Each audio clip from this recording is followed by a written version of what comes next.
Government बोल रही है सर, मैं खत्म कर रहा हूं सर, आधा मिनट। गवर्नमेंट कह रही है कि हम महिलाओं को दे रहे हैं।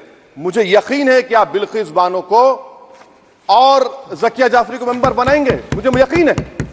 मैं आपसे जानना चाह रहा हूं सर कि ये जो आप बिल ला रहे हैं, आप देश को बांटने का काम कर रहे हैं, जोड़ने का काम नहीं कर रहे हैं। आप दुश्मन हैं मुसलमानों के, उसका सबूत ये बिल है।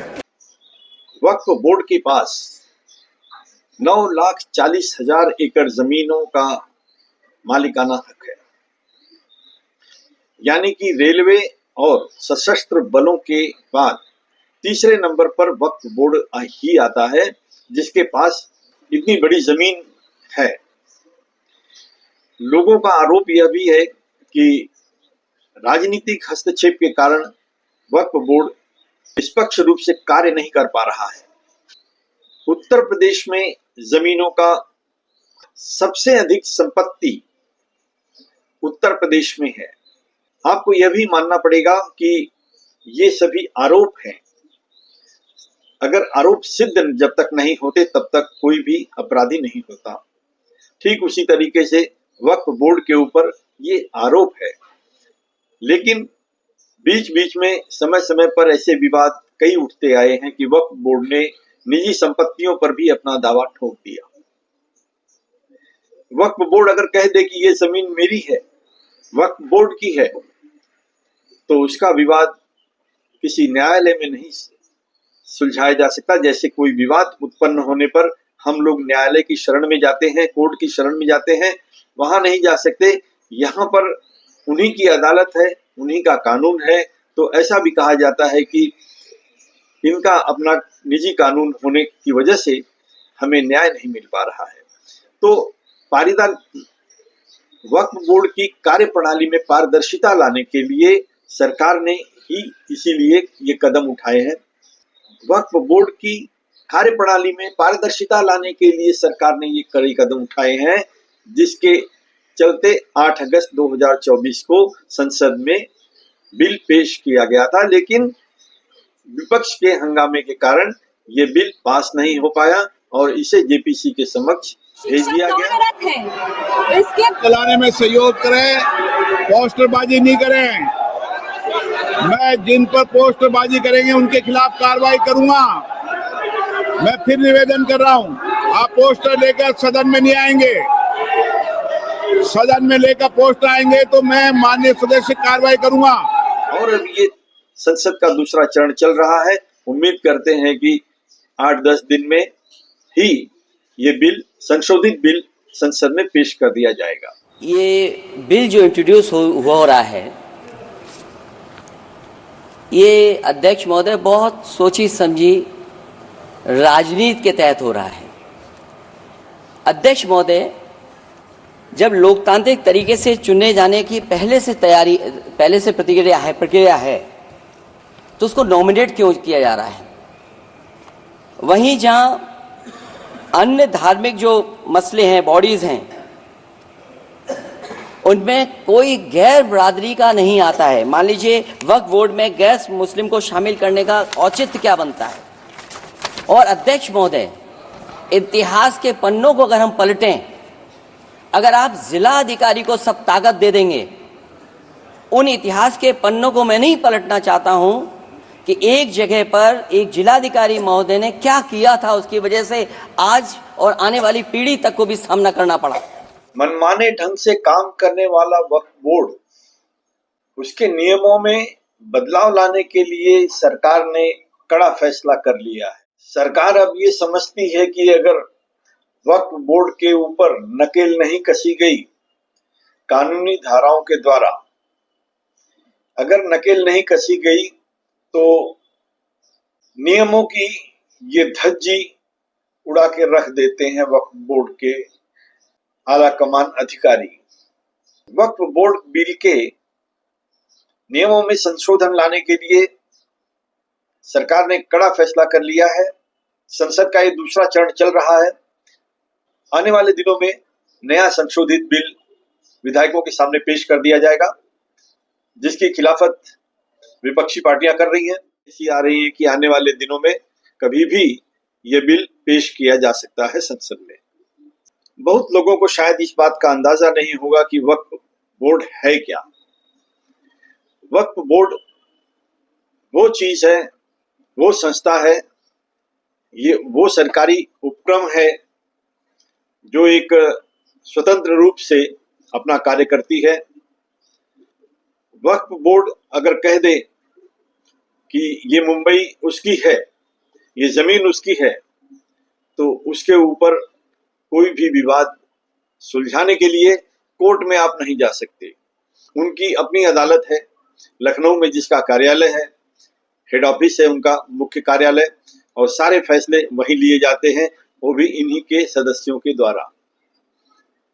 नियमों के अनुसार बोर्ड में महिलाओं का होना भी आवश्यक है, लेकिन अभी तक इनके बोर्ड में महिलाओं की उपस्थिति नदारद रही है, जिसकी वजह से भी बहुत कुछ विवाद उत्पन्न होता रहता है। अक्सर करके सुनने में आता है कि फला जमीन के ऊपर वक्फ बोर्ड ने अपना अधिकार जमाया है और उसकी सुनवाई आप कोर्ट में नहीं कर सकते, अपनी फरियाद कोर्ट में नहीं ले जा सकते। ये कौन सी ऐसी संस्था बना दिया है सरकार ने, मतलब आज़ादी के समय से, आज़ादी के बाद ये नियम कानून बना था। गरीब तबके के मुस्लिम लोगों को, विशेष करके मुस्लिम लोगों को मदद के रूप में उनको जगह जमीन प्रदान करना, उनकी शिक्षा के लिए व्यवस्था करना, अगर कोई बहुत ज़्यादा गरीब है तो उसकी मदद ये वक्फ बोर्ड अपने लोगों को करेगी।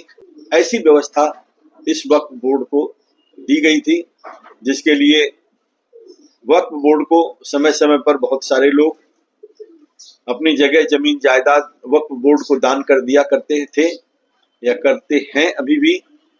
तो वक्फ बोर्ड के पास इस समय भी कई लाख एकड़ जमीनें हैं, जिन जमीनों के ऊपर मदरसा यानी स्कूल की व्यवस्था की जाती है। तो लोगों की भलाई के लिए वक्फ बोर्ड का गठन किया गया था, लेकिन अब सरकार को लगने लगा है कि कुछ संशोधनों की जरूरत है ताकि लोगों को सही तरीके से न्याय मिल सके। वक्फ बोर्ड जिनकी जमीनों को अपना कहता है, अब अपना कहने के पहले उसको वो दस्तावेज पेश करने पड़ेंगे कि ये जमीन कैसे उनकी है। तो कुछ इसी तरीके की कानूनी मुद्दों के लिए कानूनी रूप से लोगों के हित की रक्षा हो सके, इसलिए इनके बिल में संशोधन जरूरी महसूस हुआ और सरकार ने वो संशोधित बिल लाने का मन 8 अगस्त 2024 को बना लिया था, लेकिन हंगामे की वजह से इस बिल को जेपीसी के समक्ष प्रस्तुत किया गया और अब ये संशोधित बिल लगभग तैयार हो चुका है और आने वाले एक आध हफ्ते या 8-10 दिनों के अंदर ही ये बिल संसद में पेश किया जा सकता है। और विरोधी पक्ष वक्फ बोर्ड के बिल में संशोधन के विषय को लेकर के विपक्षियों में बहुत ही घमासान चल रहा है। वे इस बिल के संशोधन के पूर्णतया खिलाफ हैं। वे नहीं चाहते कि इनमें वक्फ बोर्ड के बिल में कोई संशोधन हो। उनके मुताबिक सारे बिल, सारे नियम सही हैं। मैं आपसे जानना चाह रहा हूं सर कि ये जो आप बिल ला रहे हैं, आप देश को बांटने का काम कर रहे हैं, जोड़ने का काम नहीं कर रहे हैं। आप दुश्मन हैं मुसलमानों के, उसका सबूत ये बिल है। लगता है कि उस बिल में बहुत सी संभावना ऐसी है जो मुस्लिम समुदाय के ही हित में होगी। इन्हीं बातों को हम कुछ विस्तार से आगे सुनते हैं। संसद के बजट सत्र का दूसरा चरण चल रहा है और अगले हफ्ते वक्फ संशोधन बिल को सदन में पेश किया जा सकता है। ये बिल 8 अगस्त 2024 को लोकसभा में पेश हुआ था, लेकिन इस पर हंगामे के बाद बिल को जेपीसी के पास भेज दिया गया था। लेकिन अब कभी भी सरकार को इस बिल को पारित कराने के लिए लोकसभा में ला सकती है। इस बिल से मुस्लिम संगठनों से लेकर विपक्षी दल नाराज हैं और उनका आरोप है कि सरकार बिल के जरिए वक्फ की संपत्तियों पर कब्जा करना चाहती है। बिल पर सरकार vs विपक्ष। सरकार का मानना है कि वक्फ संशोधन बिल से वक्फ संपत्तियों को रेगुलेट करने और ऐसी संपत्तियों से संबंधित विवादों को निपटाने का अधिकार मिलेगा। साथ ही सरकार का मत है कि बिल के जरिए वक्फ की संपत्ति का बेहतर इस्तेमाल हो सकेगा और मुस्लिम महिलाओं को भी मदद मिल पाएगी। बीजेपी सांसद जगदम्बिका पाल की अध्यक्षता वाली जेपीसी ने इस साल 27 जनवरी को बीजेपी और उसके सहयोगियों की ओर से बिल के लिए प्रस्तावित 14 संशोधनों को मंजूरी दी, जबकि विपक्ष की ओर से प्रस्तावित 44 संशोधनों को खारिज कर दिया। वक्फ बिल को लेकर मुख्य रूप से मुस्लिम संगठनों और विपक्ष की 4 प्रमुख आपत्तियां हैं। 1. वक्फ के किसी संपत्ति विवाद पर अब फैसले के लिए खिलाफ हाई कोर्ट जा सकते हैं। हालांकि पहले वक्फ ट्रिब्यूनल का फैसला ही आखिरी माना जाता था। 2. अब दान किए बिना किसी संपत्ति पर वक्फ अपना अधिकार नहीं जता सकता, लेकिन इससे पहले दावे के साथ ही कोई भी संपत्ति वक्फ का अधिकार हो जाती थी। 3. वक्फ बोर्ड में महिला और अन्य धर्म से 2 सदस्य होने चाहिए, लेकिन पहले बोर्ड में महिला और अन्य धर्म के सदस्य नहीं होते थे। 4. कलेक्टर वक्फ की संपत्ति का सर्वेक्षण कर सकेगा और उसे संपत्ति का निर्धारण करने का अधिकार दिया गया है। बिल में कलेक्टर के पास सरकारी संपत्ति को गलत तरीके से वक्फ की संपत्ति घोषित करने की जांच का अधिकार होगा।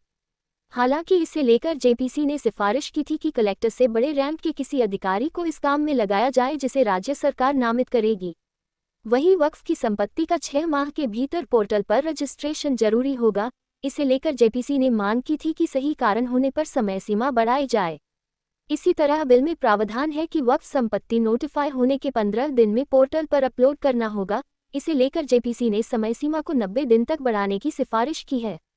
मुस्लिम संगठनों का आरोप है कि यह बिल मुसलमानों के धार्मिक और संवैधानिक अधिकारों के लिए खतरा है। उनका मानना है कि वक्फ संपत्तियां सरकारी संपत्ति नहीं बल्कि धार्मिक ट्रस्ट की है और यह बिल वक्फ की स्वायत्ता को छीनने वाला है। आरोप है कि यह विधेयक 1995 के मौजूदा वक्फ एक्ट में ऐसे बदलाव करता है जिससे सरकार को वक्फ संपत्तियों के मैनेजमेंट में दखल देने का अधिकार मिल जाता है। क्या होता है वक्फ? इस्लामी परंपरा में वक्फ मुसलमानों के फायदे के लिए किया गया धार्मिक दान है। ऐसी संपत्तियों को बेचा या किसी अन्य उद्देश्य के लिए इस्तेमाल नहीं किया जा सकता है और न ही उन्हें विरासत में हासिल किया जा सकता है, बल्कि वे हमेशा अल्लाह के मार्ग में समर्पित रहती हैं। वक्फ की गई संपत्ति पर दोबारा दावा नहीं किया जा सकता। देश में इनमें से बड़ी तादाद में संपत्तियों का इस्तेमाल मस्जिदों, मदरसों और कब्रिस्तानों के लिए किया जाता है और कई अन्य संपत्ति खाली पड़ी है या उन पर अतिक्रमण हो चुका है।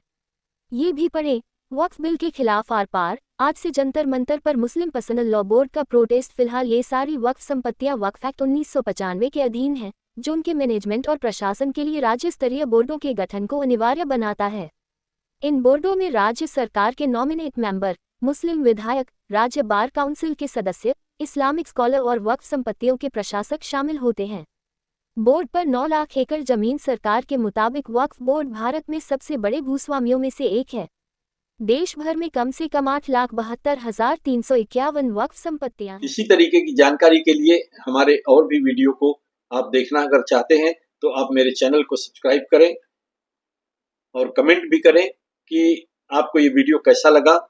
अगर आपको अच्छा लगता है या बुरा लगता है, जो भी आपके सुझाव हो वो बिल्कुल मुझे कमेंट में लिख करके बताइए और मैं उन बातों का जवाब भी दूंगा।